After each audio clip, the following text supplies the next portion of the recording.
Bonjour, aujourd'hui je vais vous montrer comment ajouter un article, ajouter un fournisseur et ajouter un rayon. Tous ces éléments-là vont se trouver dans la partie inventaire où je vais trouver effectivement ma partie ajouter article, la partie ajouter fournisseur et la partie ajouter rayon. Je vais d'abord aller vous montrer comment ajouter un rayon. Ici, quand je clique sur ajouter rayon, je peux ici tout simplement venir rentrer mon nom et un code pour le rayon nouveau que je veux créer. Ici, si je vais dans rechercher rayon, je vais d'abord retrouver tous mes rayons que j'ai pu déjà créer et voir lesquels j'ai besoin de rajouter. Ici, je vais rajouter un rayon que je vais appeler voile. Vous voyez, je crée tout simplement mon nom et mon code et j'enregistre et je ferme. Je vais vous montrer maintenant comment ajouter un fournisseur. De la même façon, je vais dans rechercher fournisseur pour voir quels fournisseurs sont déjà placés dans ma base de données. Je viens cliquer ici directement sur ajouter fournisseur. Une fenêtre s'ouvre où je vais pouvoir ajouter mon nom de fournisseur.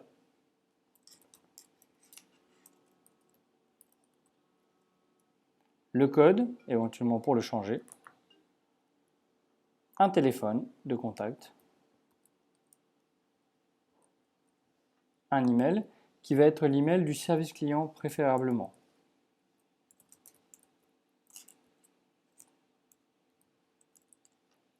Un site web s'il le faut. Je peux insérer des notes à chaque fois que je vais revenir sur ma fiche fournisseur. Ici, je peux insérer éventuellement le numéro de compte chez mon fournisseur et son adresse, etc. Ici, je vais pouvoir venir sauvegarder et ouvrir. Quand j'ouvre par ici donc le service client, la fiche fournisseur, je vais retrouver donc d'abord mes informations de contact, mais toute une série également de services et ici présents dans le menu. D'abord, mes groupes couleurs. Ici, je vais pouvoir ajouter en fait les groupes couleurs qui existent dans un des produits de mon fournisseur. Par exemple ici, robe de mariée, où je vais ici noter, espacer de virgule, les couleurs qu'utilise finalement mon fournisseur pour pouvoir les retrouver dans une liste de roulante sur chacun de mes articles. Ici, je viens sauvegarder. Je peux faire la même chose pour la grille détail en insérant ici donc, mon nom de grille détail. Moi, je suggère de mettre effectivement le nom du produit. Et ici, je vais pouvoir insérer donc ma taille de bustier, de hanche, de petite hanche et éventuellement les coûts additionnels engendrés par le saut de taille. Voilà. Et je peux insérer comme ça toute une série de tailles. À chaque fois que je vais donc passer une commande dans ma partie vente, j'aurai donc le choix des tailles et quand j'insérerai mon choix des tailles, directement il viendra me chercher mon coût additionnel ou le prix additionnel à engendrer sur chacun des articles. Et enfin, ici je peux mettre toute une série d'emails, je peux à partir de là envoyer toute une série d'emails et j'aurai également tous les mails envoyés, mon historique de mails envoyés à mon fournisseur. Enfin, j'ai ici la place des fournisseurs qui va être de plus en plus développée. C'est la possibilité de lier le fournisseur que je viens de rentrer à un fournisseur déjà existant. Vous voyez, par exemple ici, qui est dans la place des fournisseurs. D'accord ? Et je pourrais venir ici associer toute une série de groupes qui existent déjà. OK ? Voilà. Enfin, je vais vous montrer donc comment ajouter un article. Donc rappelez-vous, il y a trois manières d'ajouter un article. D'accord ? La première étant directement quand je fais rechercher mes articles ici, que je peux filtrer, d'accord, par toute une série de filtres. Je peux ici tout simplement ajouter un article auquel je vais donc lui insérer un nom, une description, un rayon et un fournisseur. Ensuite, je vais pouvoir ici directement chercher donc, mes groupes de couleurs que je viens de créer. Vous voyez, les trois que je viens de créer, pour ne plus avoir de soucis de couleurs demain en insérant les références. On peut également aussi insérer des tissus, ici de couleur. La taille, ici je vais pouvoir voir qu'il y aura effectivement un groupe de taille. Bon là je n'ai plus créé qu'une seule taille, d'accord, mais j'aurai directement ici mon coût additionnel. Ici je vais le rentrer manuellement. Voilà. Mon coût d'achat, mon coût d'inventaire, mon prix de vente.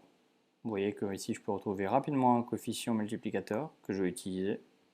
Mes quantités en stock. Si mon article est bien un échantillon, c'est-à-dire dans la particularité des robes de mariée, c'est ce qui arrive dans 100% des cas, c'est-à-dire que l'article sert de démonstration. Ici c'est bien un type article inventaire. Ici nous retrouvons plusieurs types d'articles. Le non-inventaire servira pour toutes vos ventes catalogues. Ici la location prend son sens directement. Et le service qui peut servir par exemple pour la création d'un article retouche. Et ici le code taxe que j'ai pu lui attribuer. Et c'est tout. Et je vais venir sauvegarder et ouvrir ma fiche article. Sur ma fiche article, je retrouve tous les éléments que je viens d'insérer. Ici sur la gauche, je retrouve mon article et sa photo. Ici, je peux directement importer une photo depuis mes fichiers. Je retrouve mon nom d'article, je retrouve mes quantités en stock, mes quantités à récupérer et mes quantités en commande. Je retrouve également mon historique des ventes et mon historique de réception. Deuxième manière, je vais retourner dans Recherche article.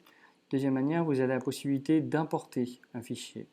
Demandez votre fichier modèle auprès de notre service client pour pouvoir le télécharger et l'importer directement ici à l'intérieur de votre fichier et de votre base de données.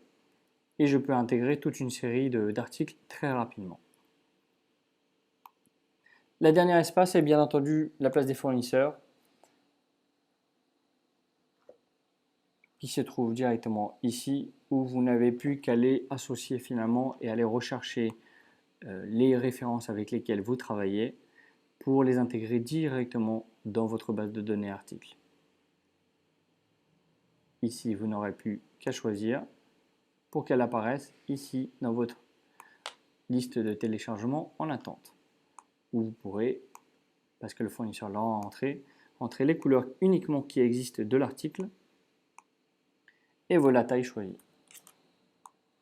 La quantité évidemment. Et voilà. Et j'ajoute mes articles à ma liste d'articles en stock. Voilà pour ce qui est donc des articles, des fournisseurs et des rayons.